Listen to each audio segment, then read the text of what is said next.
श्री रामचंद्र कृपालु भज मन हरन रामाय रामचंद्राय रामभद्राय वेधसे रघुनाथाय नाथाय सीताय पदाय नमस्कार दर्शक बंधु शुभ संध्या।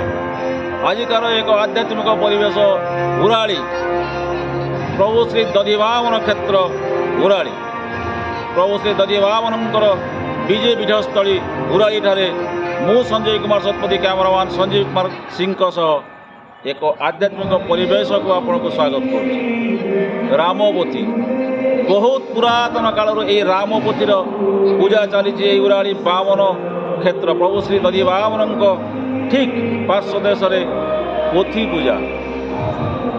ये पोथी कौटू आसला संपूर्ण रामायण को नहीं ये पोथी उल्लेख था बेले ये पोथी आसला कौटू पोथी विषय कौन कहीं कहीपर ना आज पर्यंत यही अंचलर किसी आध्यात्मिक व्यक्ति माने तारी विषय तर्जमा कर संपूर्ण रामायण से ही वर्णित अच्छी आउ यही रामायण को आधार करी कटकर मारुति मंडप खाननगर प्रति बजार में ये रामलीला परिवेशन चलती राम कथामृत लोक मान मध्य उज्जीवित करुच्ची रामपथी बुझा ये रामपथी महत्व कौन रामपथी केबेठू आसला कौटू आसला संपूर्ण तथ्य यही ग्रामवासी वृंद ठार जो माने कि यही रामपथी संपूर्ण भाव में परिचित एवं सबुदिन से राम कथा को प्रचार कर मशगुल अच्छा। नमस्कार आपन परिचय मु श्रीजुत जतीन्द्र कुमार साहू सरदार नाम काबुला। प्रथम ये माटी ये चक्र ये तीर्थ ये क्षेत्र आपको मु कोटि पुण्य दंडबत जनाऊँगी। मोर सौभाग्य मोर गर्व ये माटी आम सब जन्म नहीं पवित्र माटी उराली बामन क्षेत्र जो कहीं शह शह वर्षर अजाणत अज्ञान आम मैंने आम पूर्वपुरुष पूर्व पीढ़ी मैंने कहती रामगादी स्थापन होता तेणु तार कौन संख्या विशिष्ट आम कहीपर ना तथापि ये माटी प्रथम आमर ये शिवकुंड पड़े रामनवमी बेले शिवकुंड पड़ी आमर पूर्व पीढ़ी मैंने बापा भजा पुरुष मैंने ये राम नामी करुते कालक्रमे ताहा राम नीला तेणु आगे बुध अवस्था जो आम पूर्व पीढ़ी थे राम गादी पाखे बसी ये जो पोथी रामायण पोथी आपको टोटाली राम जन्मटू रावण निहत एवं स्वयं मर्यादा पुरुष श्रीरामचंद्र अभिषेक पर्यंत पढ़ा जाए और जो दिन पढ़ा जाए तार अभिषेक राम हमें से दिन ये गोटे सांस्कृतिक भोजन आयोजन कराए कालक्रमे आज एभली स्थान में पहुँची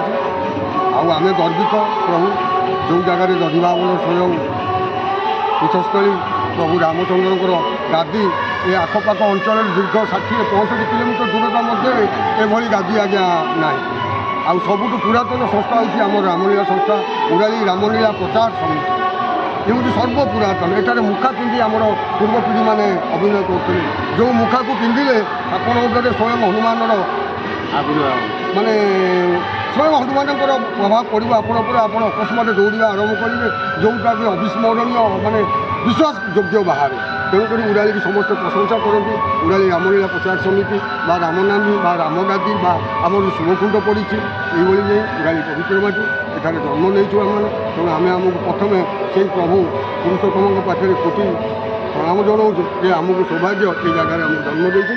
जय श्रीराम आउ कौन कहबी ताको गुण गाइबे सब बाबुल बाबू गोटे कथा आपण माँ मनव दुर्गा परम भक्त प्रभु शनिश्चर देवंकर परम भक्त दधिवामन परम भक्त पुणी आप रावण को प्रभु प्रभु सब जाक ठाकुर में जब आप आपणे आम मैंने कौन पाए प्रभु समस्ते गोटे प्रभु चारोटी नदी मिसिक जाए समुद्र एकाकार से लुणु पानी मीठा पानी मिसिगले समस्ते लुणी पानी काली सकाले से राम नाम सत्य जीवंत जी न कहीपे राम नाम से सब कांधे जो कोटे पड़ी जाए ता कान पाखे बंधु बांधव कहते राम नाम सत्य आउ 4 जन पछे था माल भाई से कहते हरि नाम सत्य आर मान हो जीवन काल भर राम नाम धरी पाइल नहीं अथच मुद्दारे जो तुम कोटे जाऊँ स्वर्ग यात्रा से समय कान पाखे टे पढ़ू 5 भाई की नहीं राम नाम सत्य हरिनाम सत्य तेणु पवित्र माटी बामन क्षेत्र ये माटी आम मैंने समस्ते जन्मग्रहण करूँ आठू आ बड़ कथा कहीं ना प्रभु कोटि कोटि आपन को जुहार आर जन्म आमको यही माटी जन्म दिंतु जो दधिवामन विराजित जो माँ जागुले विराजित जो प्रभु रामचंद्र एड़ बड़ गादी विराजित ଏ ହେଉଛି ଆମର ଭାଗ୍ୟ।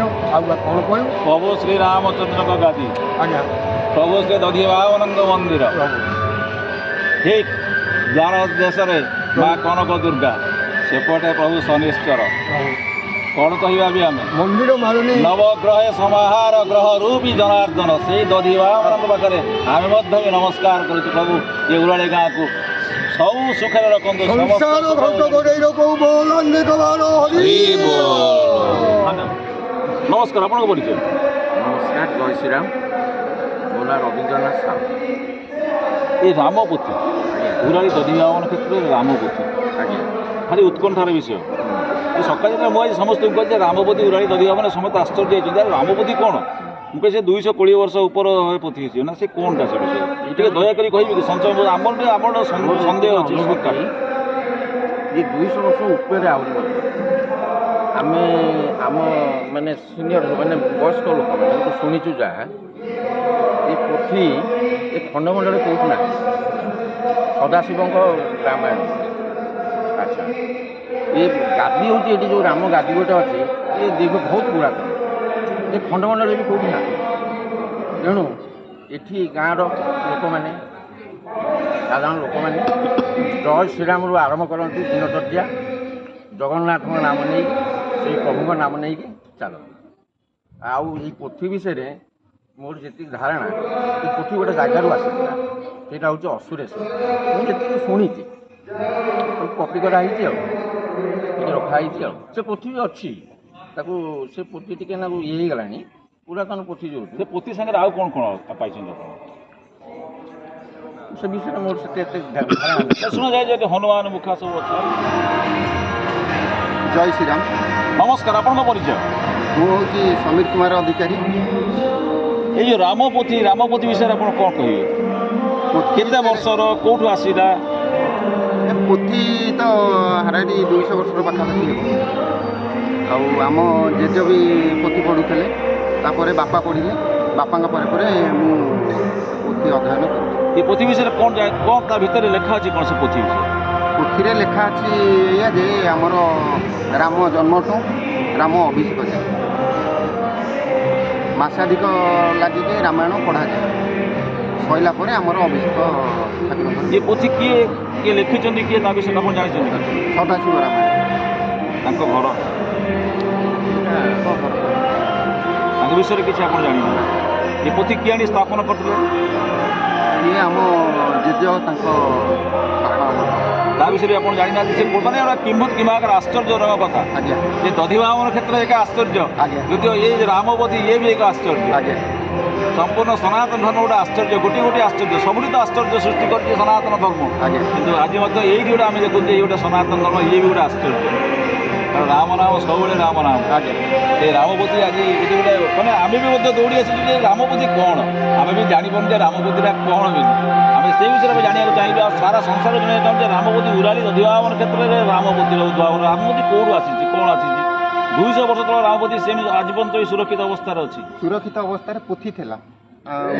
କାଳକ୍ରମେ ପୋଥି ନଷ୍ଟ ହୋଇଯିବାରୁ ଆମେ ଖାତାକୁ ଲେଖିଦେଇଛୁ। କିଏ ଲେଖିଛନ୍ତି? ସେ ବାପା ଲେଖିଥିଲେ।